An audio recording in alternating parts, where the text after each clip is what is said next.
Ashama akkam naga jirtanii hordoftoota Sultube channel bakka jirtanitti nageenyi kiyya isin bira haa ga'u isiniin jedha. Egaa har'aan tana gaafii namoota hedduu yeroo hedduu keessaan illee na gaafatan qabadheen dhufeen jira.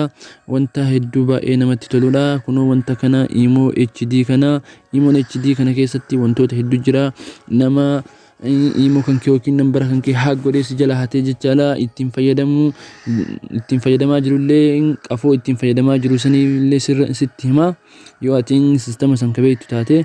Akkasuma ammoo namoonni asiin dura Imo nambara lamaan jechaadha lakkoofsa lamaan fayyadamaa Imo garagaraati jechaadha. Kana keessatti ammoo yoo barbaadde akkaawuntii 10 banachuu dandeetta. Hagaatiin barbaadde akkaawuntii Imo kana irratti akkaawuntii hedduu banachuu dandeetta. Akkasuma ammoo wanta biraallee of keessaa qaba. Nafaana turaa waliin ilaallaa isiniin jedha. Kunoo Imicha Plaastoora keessan keessa seentanii Imo HD jettanii itti barreessitanii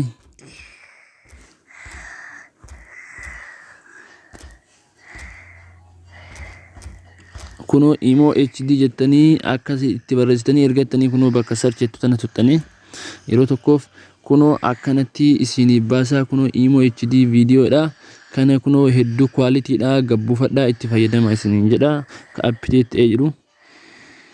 Kanaaf amma Imicha keessa ni seenna.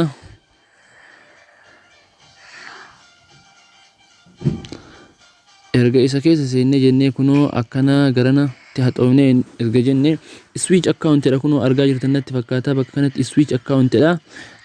Ammaaf setting isaa keessa seennee nama isi wajjin fayyadamaa jiru karaa ittiin beeka waliin ilaalla.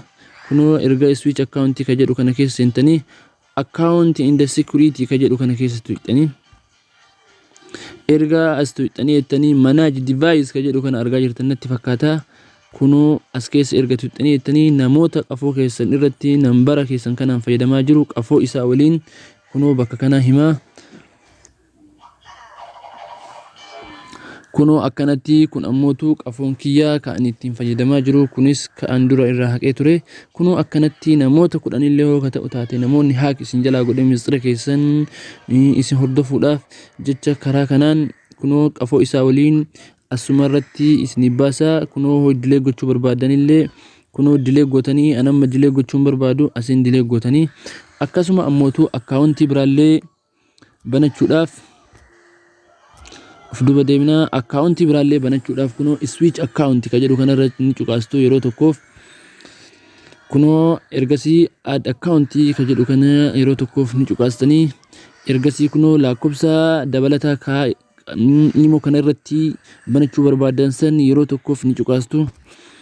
Fakkeenyaaf mi'a nama akkana haa jedhu lakkoofsa kanaan haa banu. Kunoo ergasii bakka san cuqaastanii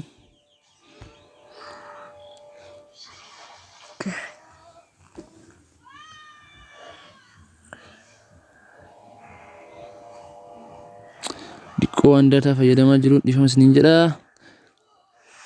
Koodii naa fidu. Koodis kunoo erga akkas jettanii akkas okay itti gootanii jettanii koodii illee ofumaan isinii fida. Obsaan eeggattanii search itti goona.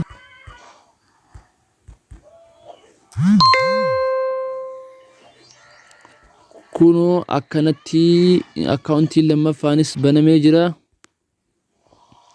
Kunoo akkuma argaa jirtan kana akkaawuntiin lammaffaanis banamee jira. Kunoo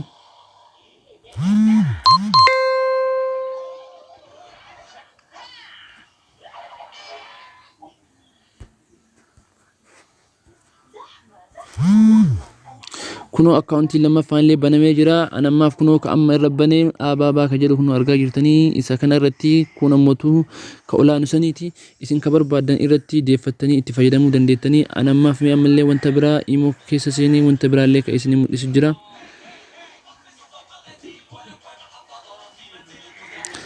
Akkanatti lakkoofsa haga barbaadanii Imo tokkocha irratti itti fayyadamuu dandeettanii hordoftoota kiyya. Ammas obsaan eeggadhaa wanta tokko isinitti mul'isa.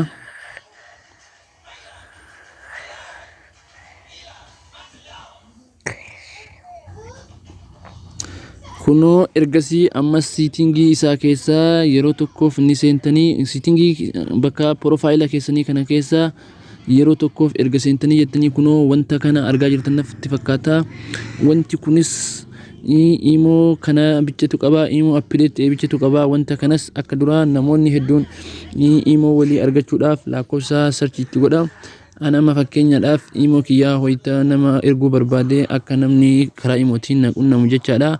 Wanta kana kunoo bakka kana tuqee jechaadha. Akkana kunoo wanta kana iskaanza QR ka jedhu kana argaa jirtan natti fakkaata. Iskaan ka jedhu kunoo argaa jirtanii kana screenshooting kaastanii kazaan achi booda crop gootanii nama ergitanii erga jettanii namichi sun ammootu bakka san tuqee kunoo bakka sa erga tuqee jedhee kunoo bakka photo jedhu kana achi keessa tuqee ka ammootu iskaan gootee screenshootii amma ergiteef kana search itti godhee wayita jedhe maqaa kan kee karamaa gabaabaan karaa salphaa ta'een jechaadha. Imicha kan kee imo kan kee karaa salphaan akkasitti argachuu danda'anii. Kanaaf yoo isinitti tolee jedhee viidiyoon hojjedhe jedhee kun subscribe like godhaa, nu gargaaraa isiniin jedha. Assalaamu alaykum warahmatullahi wabarakatuh.